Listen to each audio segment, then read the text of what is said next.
अगर इस देश में देशद्रोहियों को, राष्ट्रद्रोहियों को, आतंकवादियों को, देश के टुकड़े करने वालों को, देश में खालिस्तान की मांग करने वालों को, संविधान ना मानने वालों को, देश के पासपोर्ट को एग्री ना करने वाले को पैरोल मिल सकती है क्या? कई तो मंत्री बने। उस व्यक्ति को अगर पैरोल देकर आप सांसद की कसम उठवा सकते हो, तो वो व्यक्ति संसद में खड़े होके, कानून के उस मंदिर में खड़े होके, उस लोकसभा के या देश का प्रतिनिधित्व जो करती है, उस मंदिर में खड़े होकर क्या बोलेगा? अगर अमृतपाल चुनाव लड़ सकते हैं जेल के अंदर, तो फिर लॉरेंस के को क्या दिक्कत है भाई?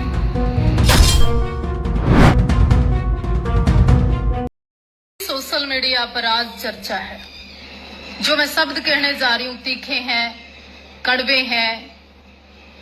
हो सकता है इसके बाद बहुत धमकियां आए, हो सकता है इसके बाद फिर बवाल हो, लेकिन जब बोलो तुम बारूद सा बोलो, नहीं तो चुप रहो, और जो चुप रहे वो पीड़िया नपुंसक होगी।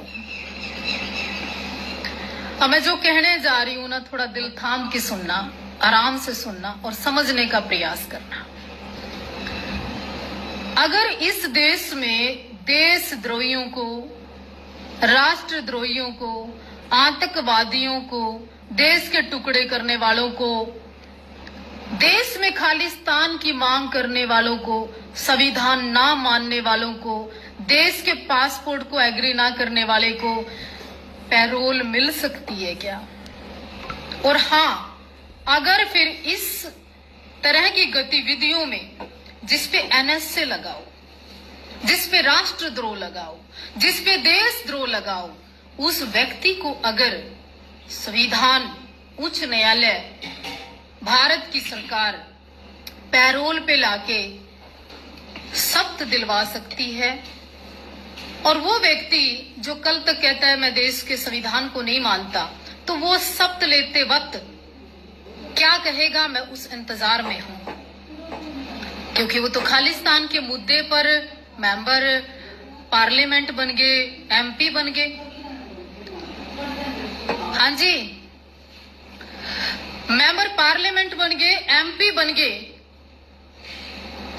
उस व्यक्ति को अगर पैरोल देकर आप सांसद की कसम उठवा सकते हो, तो वो व्यक्ति संसद में खड़े होके, कानून के उस मंदिर में खड़े होके, उस लोकसभा के या देश का प्रतिनिधित्व जो करती है, उस मंदिर में खड़े होकर क्या बोलेगा कि मैं संविधान की शपथ लेता हूं, इस देश और राष्ट्र से गद्दारी नहीं करूंगा, या फिर ये कहेगा, और शपथ किन शब्दों में लेगा? शपथ तो उन्हीं शब्दों में लेनी पड़ेगी। लेकिन मैं पूछना चाहती हूँ, फिर तो बिश्नोई को भी पैरोल मिलनी चाहिए। हाँ, लॉरेंस बिश्नोई की बात कर रही हूं मैं।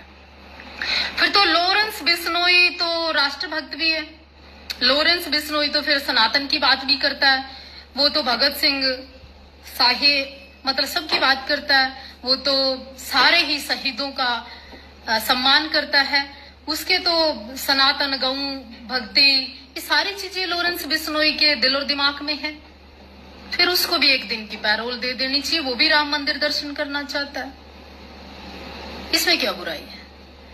और आने वाले समय में फिर लॉरेंस बिश्नोई को चुनाव लड़ना चाहिए, और चुनाव लड़कर जीतना चाहिए, और जीतकर फिर शपथ लेनी चाहिए। अगर अमृतपाल चुनाव लड़ सकते हैं जेल के अंदर, तो फिर लॉरेंस के को क्या दिक्कत है भाई? है?